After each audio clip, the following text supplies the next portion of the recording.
Hi, Maya. Hello. So you have been very interested in the notion of addiction, and this reflects your personal history as well as all the research you've been putting into it. So maybe we could start with that personal involvement and maybe the Sure. fact that, yeah, go ahead. So I was a super geeky kid, and I had a lot of difficulty connecting with people. And I eventually realized that I had a lot of obsessive kinds of interests. At when I was little, these ranged from like opera and science fiction to TV production. I was a weird kid.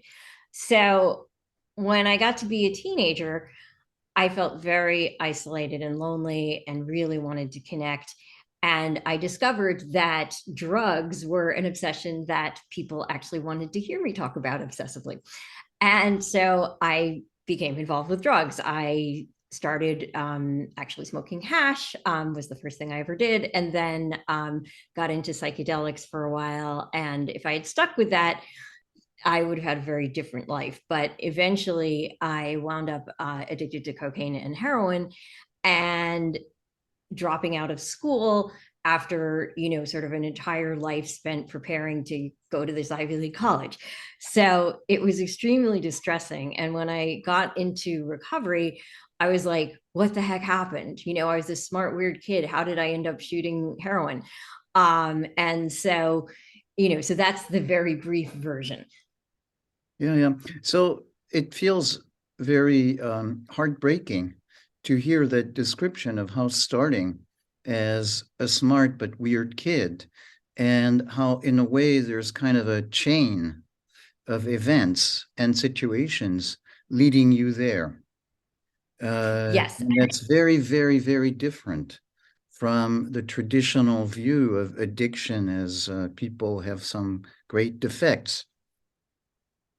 Well, and I had already become I had developed an enormous amount of self-hatred by the time I became addicted, and the addiction did not help that. It was the social isolation and probably incipient depression. And I really was just trying to find my way. And when I learned just how much people hate people with addiction and see us as a sea of character defects, um, I really wanted to understand why this was. I had a lot of self-hate, but I also saw lots of wonderful people with addiction. So I thought, like, no, we're not all these antisocial, selfish monsters. And what is the deal with this? Why do we see this problem in this way? And so I pretty much devoted my life to unpacking the myths about addiction and about who gets addicted and what addiction is, and how to help people with addiction. Because I discovered eventually that I am on the autism spectrum, and that accounts for all the weird interests and the sort of oversensitivity that led me to get bullied a lot because I was very easy to pick on. So all of these things over time I came to understand. And what goes on in drug policy and addiction treatment in the United States is completely based on myths and misunderstandings. There's a lot of racism in it. It doesn't make any sense the way we deal with this problem, because addiction is defined as compulsive drug use that occurs despite negative consequences. In other words, it's resistant to punishment. But what do we use to deal with it? Punishment. Yeah, yeah, yeah. So yes, it's really it would be funny if it was not tragic. Um, and what you're talking about is really wanting to understand, why is it that people hate us, meaning hate people who use drugs, have addiction, instead of trying to understand what's happening for them. And I mean, it's basically because this area has always been used as a political scapegoat. So if you want to lock up a lot of Black people, but you don't want to say you're a racist. You can just go after substances that everybody uses, but just target it at Black people. If you are a politician and you want to win an election, being tough on drugs has historically been a really good way to win. Yeah. And these days, it seems to be beginning to change. People have begun to realize that, wait a minute, alcohol and tobacco are drugs. Like, why are we demonizing some other substances that aren't even as harmful? And then you come back to the racism. But the drug policy has always not been about drugs, but about symbolic ways of going after people, minorities, immigrants. The whole idea has been that you target this substance and you make these groups of people look bad, and then you lock up lots of them, and then it looks like they're criminal because they're locked up, and it just creates this really vicious cycle. Of course, it doesn't stop the drugs. I mean, we can't even stop drugs from getting into jails. Like, how would we think we could stop substances being in the country? Like, human beings have used substances of various sorts since before we evolved into humans. If you look at elephants will get drunk, cats have catnip. There is consciousness alteration in other species, and humans, there's no culture that doesn't have it. So what we do is we're like, well, we'll go after this one because this is associated with them, not us. Yeah. And it doesn't work, because what happens in addiction is people are just seeking to feel okay, and they end up trapped. So punishing people for having a condition that they can't escape from is really not helpful. Yeah. So what we're talking about here is that there is a social construction of what drugs mean and a sleight of hand, so that you define the problem in a certain way, you hide the basic need that actually all mammals have also looked for mind altering substances, and essentially it becomes an us versus them, and where there is no interest in understanding what happens in addiction, and in fact an interest in not understanding, because by othering it, it helps the us versus them divide.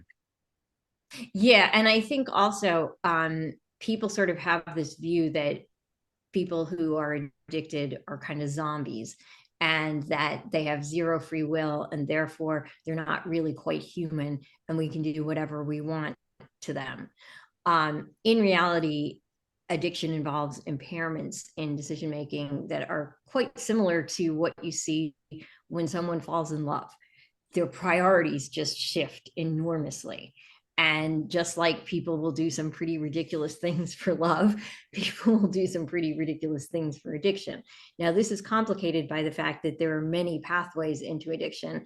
And, some of them will involve people who have been violently abused and become violent themselves. Now, thankfully, vast majority of people who are abused do not become violent. But if you look at the way, it's just a heterogeneous population, basically. And so trying to put one thing and say everybody with addiction is like selfish and violent and bad is just like saying all humans are selfish and violent and bad. Certainly traumatized and mentally ill people are massively overrepresented among people with addiction, because a lot of them are trying to self-medicate. But that does not mean that you can say that everyone is the same. Yeah.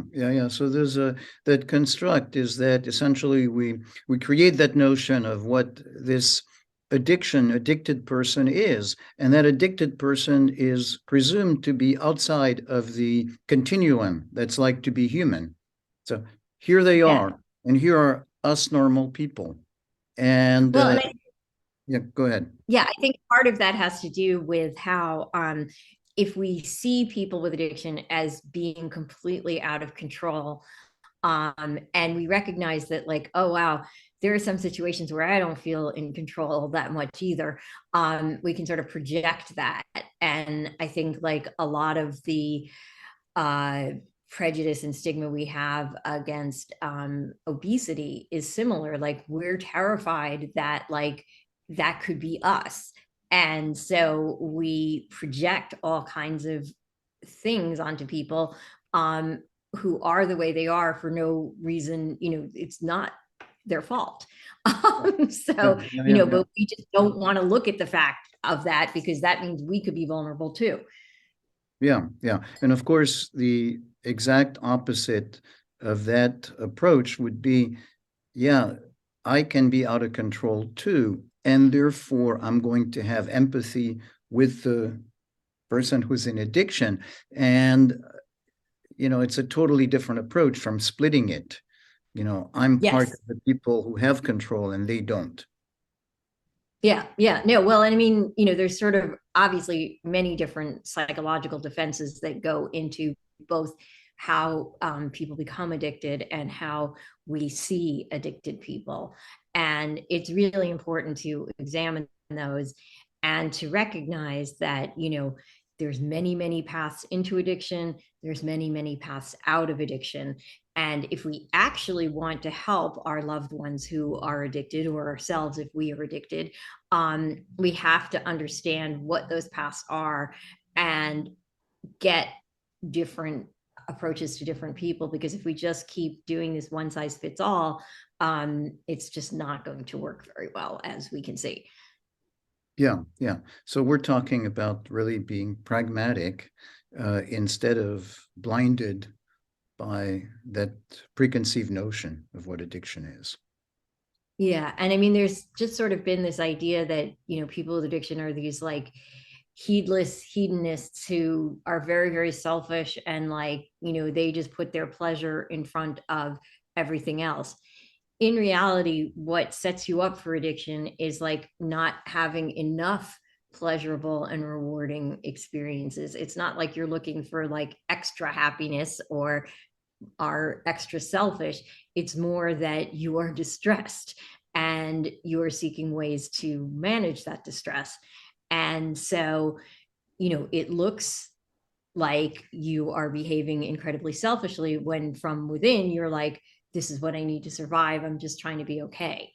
Yeah, yeah. And so from that place, looking at it from the place of the potential helper is a difficult one because, hey, this is somebody who is in a lot of pain and has tremendous difficulty coping with life. And in some ways, who am I to think that I have the solutions? And so that fear of the gulf and how can I really help? And so it's really difficult to stay with something that is the potential of how difficult it is to live as a human being. Yes. And that, people want to go away from that and they tend to want to just, you just need to straighten up, we just need to do tough love, we just need to crack down, you need to get over yourself, um, rather than trying to meet people where they are and figure out, yeah, what is driving this, like why, the vast majority of people like are not behaving this way. What is it that is making this world so difficult for you personally? And how can we find better ways that are healthier of achieving coping and pleasure? Yeah, yeah. And so that's the difficult place, meeting people where they are, because it leads, say, me as the healer or aspiring healer to question it, but also to accept that what the addicted person might need is something that feels scary, like helping them continue, like the clean needles, as Yes. opposed to telling them to stop. So there's a risk involved there. Well, and I think there's a general misunderstanding of harm reduction efforts like clean needles or the overdose reversing drug naloxone, or overdose prevention sites where people can take drugs under supervision.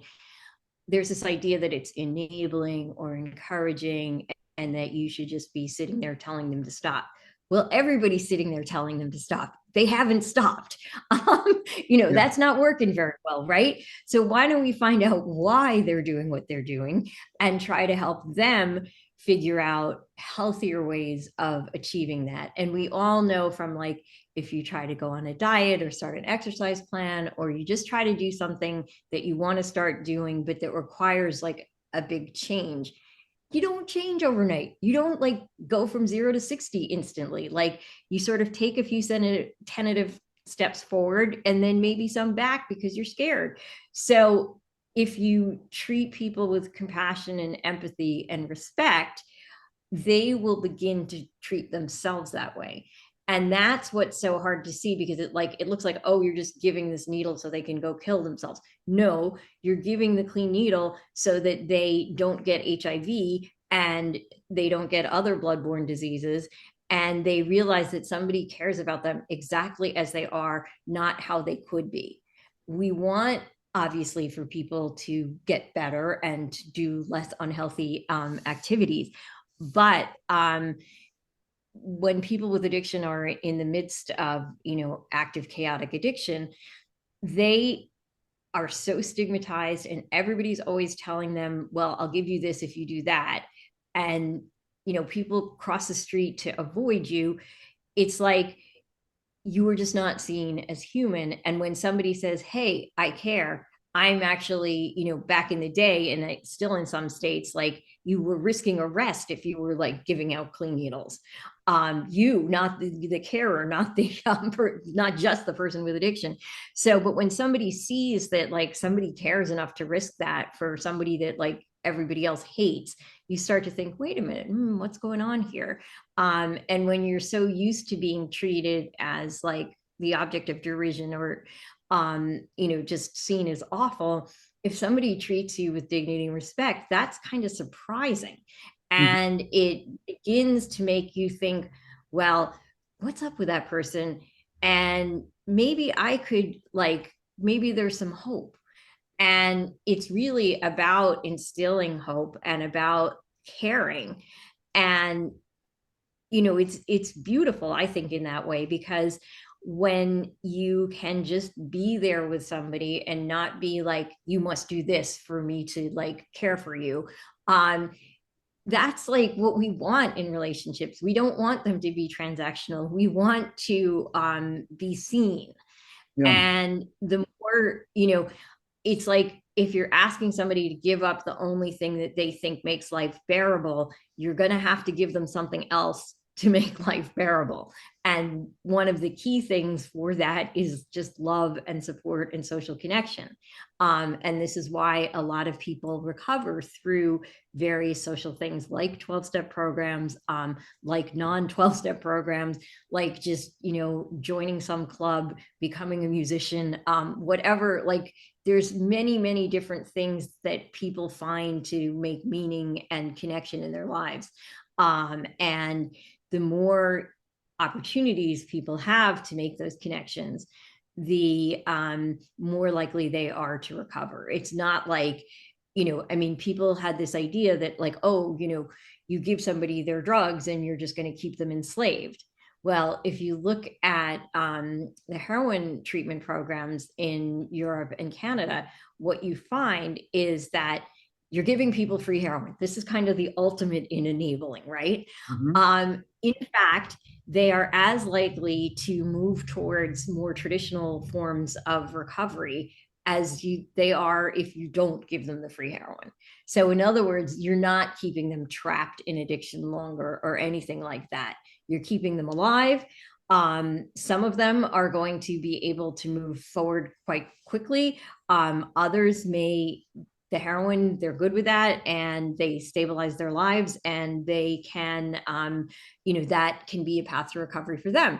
Yeah. So it is, it's just really important to see that we have this whole thing backwards, and that we've been thinking that the way to help people with addictions just sort of impose power on them, make them feel powerless and crush them, and then you make them feel so bad that maybe they'll stop. Well, if you're using because you feel bad in the first place, this is a pretty misguided way of getting you to stop.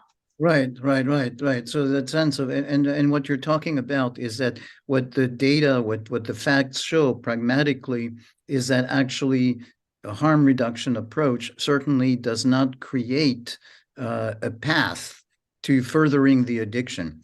But what you're talking about, which is very profound, is the idea that actually it changes the world, that in the world of addiction, you're isolated and you're unwanted and you are other and you are bad.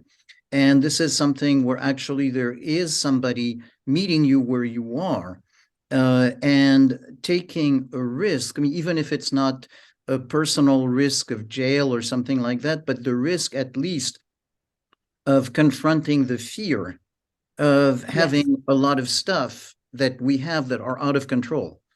And so making a connection as a human being to another human being and welcoming back addicted people to the human race.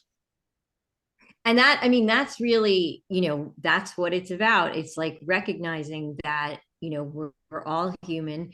People with addiction have this method of coping that has gone wrong for them. How can we make this better? And when you do that, you really do see amazing things.